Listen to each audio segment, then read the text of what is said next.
Welcome to Sleepless Readings. Tonight we'll be reading a tale called The Descent. Friday the 1st. There's something strange been going on recently. I feel like everything I do, I've done it before. But I'm not the one doing it. Does that make sense? It's almost as if I'm watching myself do what I've just done. Like yesterday, for example, I was going about my day as normal when I saw myself get into my car, but I was wearing a dark hoodie and jeans, which is something I don't even own, let alone wear. It's really bugging me. How on earth do I explain this without sounding mad? Sunday the 9th. I'm walking home from seeing a film with friends. Going through alleyways as normal when out of the corner of my eye I catch a glimpse of something that looked like me, but there was something off. I turn around as quickly as I can, but it's gone, as if it was never there. I push it to the back of my mind and focus on getting away from there, but it happens again, right in front of me this time. I stop and stand as still as I can, rigid like stone, and look it up and down. It's like looking in a mirror. Same pale blue eyes, same washed out skin, same dirty blonde hair, but there's something else. Something doesn't fit. Like a glove that's too big for someone's hand. I try my hardest not to blink, scared of what might happen. I can feel my lungs pressing on my ribs as my breath shortens. My eyes dry out. I can't keep this up. I close them for no more than a fraction of a second, but it's gone. I start walking again, then break into a run. I can hear footsteps other than my own, but they're similar but not the same. As if I'm running on 4 legs instead of 2. I sprint straight home without any hesitation and slam the door. It's not real. It can't be real.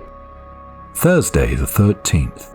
I haven't been able to look at my diary in almost a week. As if this was the cause of it, which is stupid, I know. I can't sit here writing about some imaginary figure, but imaginary figures don't make the hairs on your neck stand up, do they? I can't tell if I'm paranoid or out of my mind, maybe both, probably both. But I can't shake this feeling that I'm being watched all the time. I feel trapped. A voice in my head tells me it's not real, but all my instincts are screaming, danger, run, get out of there.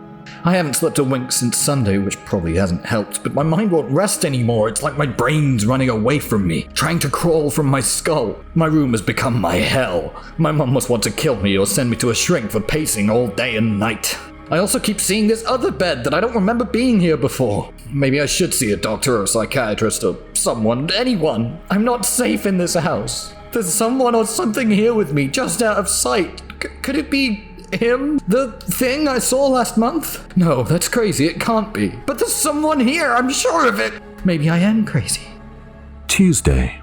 I don't know how or when it happened, but I know I'm not in my room or even my house anymore. The walls are yellow and it's cold. I'm still not alone, but now I can't move. I'm strapped down by something. Now the room is swirling, dancing around my head. I wish that I knew what was going on. Sleep creeps up on me like an animal pouncing on its prey. I'm on edge now and I don't have a clue what to do. I try to remember what happened the last few days, or even weeks, but it's almost as if it didn't happen or I wasn't even there. I can feel myself slowly slipping into unconsciousness and there's nothing I can do, but I'm falling. Slowly. All I see is yellow flying past and still swirling. There's a constant beeping noise and a strong chemical stench. Why is this happening to me? What did I do? I see a light. I reach for it. It feels warm. It makes me feel safe. I enclose it in my hands and the warmth shoots through my arm. It consumes me and I drift off. Monday. The room finally stops and I can sit up. The yellow walls are flooded by sunlight streaming from the large window beside me. I hear something. That noise, it's familiar. Like an old friend calling out for help. I search around desperately trying to find its source. Then I see him, it, whatever, the thing that chased me in the street. But it doesn't seem scary anymore. It needs my help. If anyone finds this book when I'm away, know that I'm off to help a friend just outside that window. I won't be gone long. Doctor's note on Sean Lynch whilst in psychiatric care. In the month subsequent to the apparent suicide of his twin brother Ryan, Sean was given a notebook in which to write all of the moments he felt stricken with grief. The notes written were to be reviewed and discussed at Sean's fortnightly meeting with me.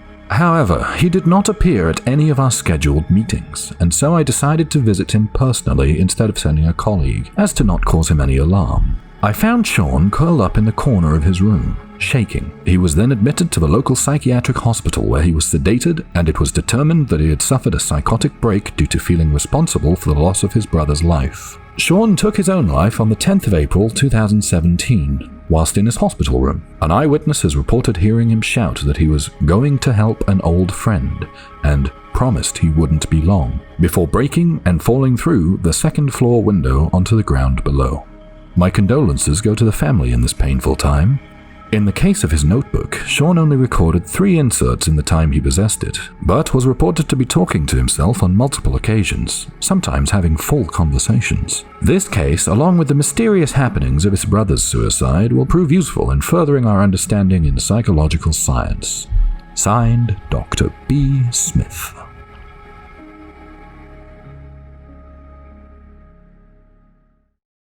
Thank you for listening.